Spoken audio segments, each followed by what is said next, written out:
Hello learners, this is Siddesh Sambhaji Raut, Assistant Professor of English from Ganpat Pasikar College of Education. In today's session, we are going through Module 1, Subcomponent 1.2, titled as Objective of Feminism. There are many objectives of feminism, but in today's session, we are going to see a prominent ones. Gender equality. At its core, feminism aims to achieve equal rights, opportunities, and treatment for individuals of all genders, challenging and dismantling systematic gender-based discrimination. A second objective of feminism is addressing patriarchy. Here, feminism seeks to deconstruct and challenge patriarchal structures and norms that perpetuate gender inequality, hierarchical power dynamics, and stereotypes that disadvantage women. The third objective is ending gender-based violence. Feminism works towards eliminating all forms of violence and harassment rooted in gender, including domestic violence, sexual assault, and human trafficking.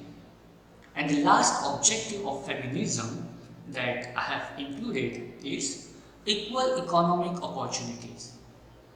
Feminism strives to break down barriers that limit women's access to education, career advancement, and economic independence, promoting equal pay and opportunities in the workforce. Now we move on to types of feminism.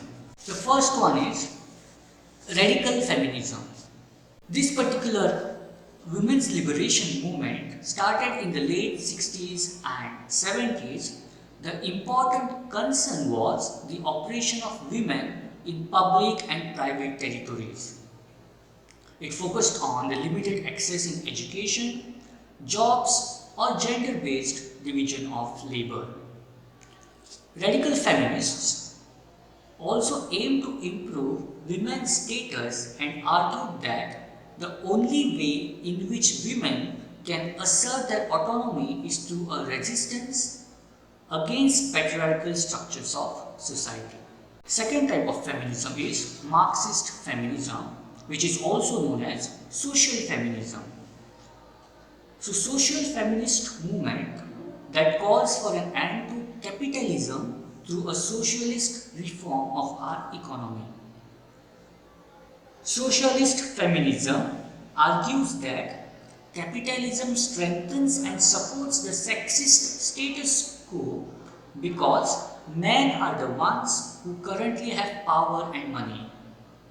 It also deals with corruption of wage labor, exploitation of women's social rights, domestic labor without pay. Women are not paid equally with men, and social feminists see gender as socially produced and historically changing. Liberal feminism. It's a movement that believes that all individuals should be free to explore equal opportunities and rights.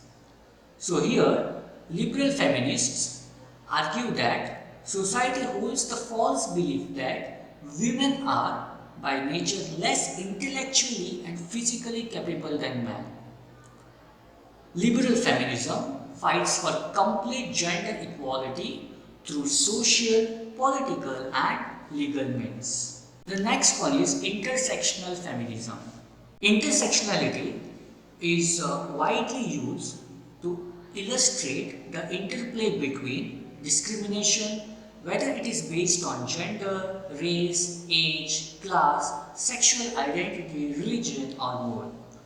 The purpose of intersectional feminism is to recognize how different aspects of a person's identity might interact to change the way they experience the world, or rather, the barriers they might face as a result. It allows us to view the world outside of our own experience and better understand how different forms of marginalization can deepen and amplify each other to create unique vulnerabilities. that ones that cannot be addressed through one size. For example, if it's fit size. The next one is intersectional feminism. Intersectionality is widely used to illustrate the interplay between discrimination, whether it is based on gender, race, age, class, sexual identity, religion, or no. The purpose of intersectional feminism is to recognize how different aspects of a person's identity might interact to change the way they experience the world. It allows, to view the world outside of our own experience and better understand how different forms of marginalization can deepen and amplify each other to create unique vulnerabilities, ones that cannot be addressed through one size fits all solutions. Recognizing this can allow us to be more critical of how we view the systems of power we're trying to change and be more targeted in the ways we seek to further gender equality. Ecofeminism.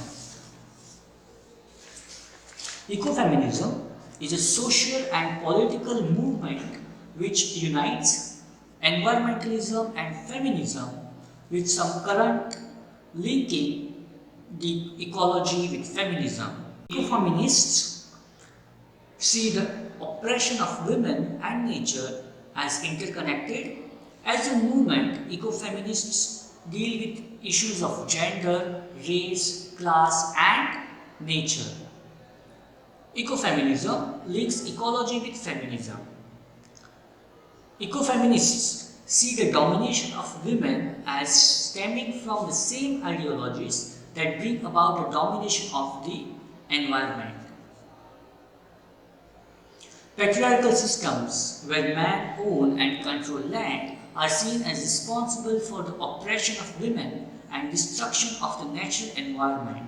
Since men in power control the land, they are able to exploit it for their own profit and success. In the same situation, women are exploited by men in power for their own profit, success, and pleasure. So, women and the environment both are exploited as passive pawns in the race to domination. Ecofeminism thus connects the exploitation of and domination of women with that of environment. Now we move on to one of the important topics that predominantly speak about feminism. It is confessional poetry. Now, confessional poetry is the poetry of the personal. This genre, is mainly focused on extreme moments of individuals, their private experience and psyche. So, confessional poets' private experiences are revealed in their poetry. So, through this genre, women poets seek self-definition. Female confessional poets struggle to find connection between the name that was set for her by the society and the name that they want to give to themselves. We have Sylvia Plath and Kamala Das. These are two confessional poets, belong to different country. Plath is an American confessional poet and Kamala Das is our Indian poet. So though these two poets belong to different country, different society, even their themes of poems are quite different, but the tone of their poems is same. Their personal trauma, childhood suppression is vented out by their poetry. Both mental and physical sufferings can be seen in Sylvia Plath and Kamala Das's poems. So confessional poets wrote in direct, colloquial speech, rhythms and used images that reflected intense psychological experiences, often culled from childhood or battles with mental illness or breakdown.